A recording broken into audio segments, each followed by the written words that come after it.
Esta é a apresentação do trabalho final da disciplina Ensino e Aprendizagem de História. O grupo é composto por Kátia Barbosa de Queiroga, Maria Angélica de Oliveira, Rosária Aparecida da Silva e Tamires Yolanda de Figueiredo. E iremos falar sobre educação patrimonial. Com o tempo, as lembranças vão desaparecendo. As pessoas são esquecidas, os lugares sofrem modificações naturais ou humanas. As mudanças são inevitáveis e só através do registro é possível eternizar lembranças fundamentais para a preservação da memória coletiva. O presente trabalho tem por escopo apresentar os patrimônios culturais de Divinolândia de Minas, sendo Igreja do Divino, patrimônio material, e Jubileu de Nossa Senhora Aparecida, o patrimônio imaterial. Igreja do Divino. Localizada à Praça José de Souza Madeira, no centro da cidade de Divinolândia de Minas, a Igreja do Divino Espírito Santo é um importante exemplar da arquitetura religiosa mineira, sendo considerado o bem mais precioso do município. O marco da religiosidade de Divinolândia, onde se cruzam as histórias de moradores e a história da cidade. Fundada em 1878 pela iniciativa do Monsenhor Domingos Januário e reformada por diversas vezes em 1936, 1956, 1984 e 1990. De propriedade da paróquia de Nossa Senhora da Glória, a Igreja do Divino Espírito Santo é o mais antigo exemplar arquitetônico da cidade, tendo mantido, ao longo do tempo, seu uso tradicional como templo religioso. O principal patrimônio imaterial de Divinolândia de Minas é o Jubileu de Nossa Senhora Aparecida. A festa religiosa do Jubileu de Nossa Senhora Aparecida, que acontece entre os dias 3 a 12 de outubro, foi fundada pelo pároco da cidade, Padre Sebastião do Socorro Costa, falecido em 2001. Percebendo a dificuldade dos fiéis no cumprimento de suas promessas em Aparecida do Norte, instituiu a primeira festa em 1979. No ano seguinte, com a notícia de que as promessas a Nossa Senhora Aparecida poderiam ser pagas em Divinolândia de Minas, a cidade ficou repleta de romeiros devotos da santa, vindo de vários lugares do estado. Junto aos fiéis vieram vendedores ambulantes de todo o país. A religiosidade do povo de Divinolândia de Minas é que fez com que os dois principais patrimônios da cidade fossem o Jubileu de Nossa Senhora Aparecida e a Igreja do Divino. Ao falarmos do nosso patrimônio cultural, nos referimos ao conjunto de bens que constituem a nossa cultura, algo que nos enriquece enquanto povo. A escolha por esses dois patrimônios culturais se deu pelo fato de, tanto o Jubileu quanto a Igreja do Divino serem referências da vida do povo divinolandense. A igreja é o marco de Divinolândia de Minas.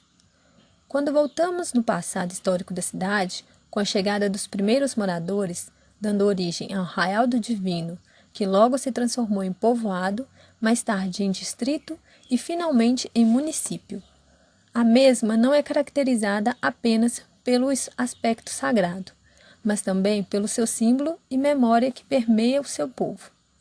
Conhecida como Igreja Velha, representa grande importância e valia para o povo da cidade, assim como o Jubileu de Nossa Senhora Aparecida, que além da manifestação religiosa que arrasta multidões, favorece o encontro de etnias e culturas, que são transformadas em aprendizado. O presente projeto foi desenvolvido para ser trabalhado com crianças do 5º ano do ensino fundamental, e os objetivos são discutir a importância do estudo da história dos patrimônios culturais de nosso município, aplicar aos alunos conhecimentos acerca da cultura, religião, tradições e costumes que fez com que o Jubileu se tornasse um patrimônio cultural de nosso município e desenvolver atividades que estimulem as pesquisas, a reflexão, assim como a influência que a religiosidade possui no surgimento e manutenção de tais patrimônios. É de extrema importância que os educadores procurem trabalhar com seus alunos a importância dos patrimônios culturais existentes, principalmente em seu município. Isso faz com que se mantenha viva a história do lugar onde vivem, o que não deixa também de ser a sua própria história.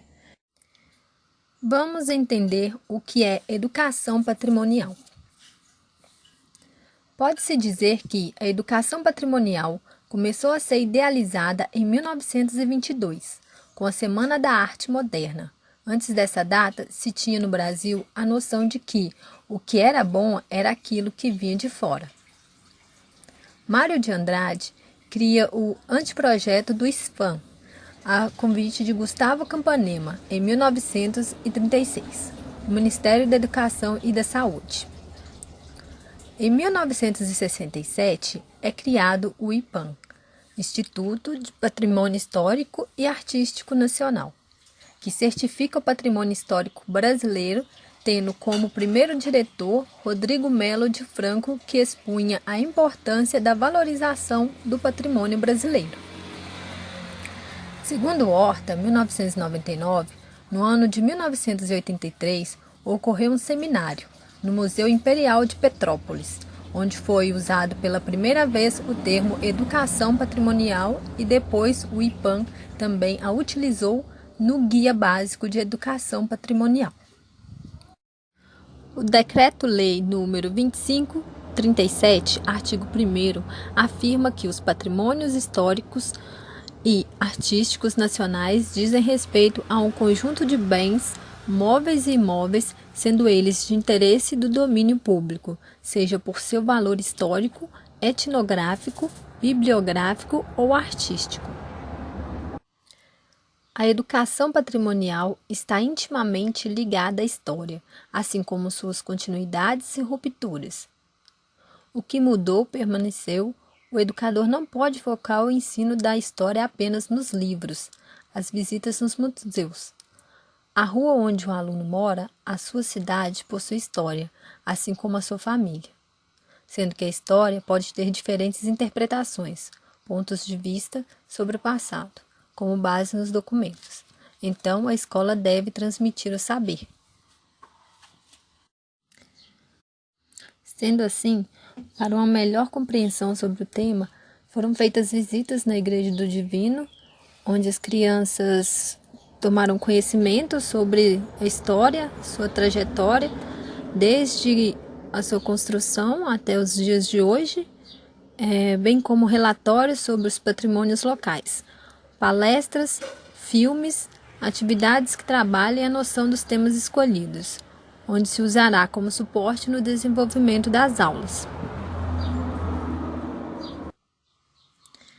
Concluímos que a educação patrimonial é aquela voltada para o patrimônio cultural, que trata desde a inclusão dos currículos escolares a temas ou conteúdos que falem sobre o conhecimento e a conservação dos patrimônios históricos, estando este fortemente ligado à história.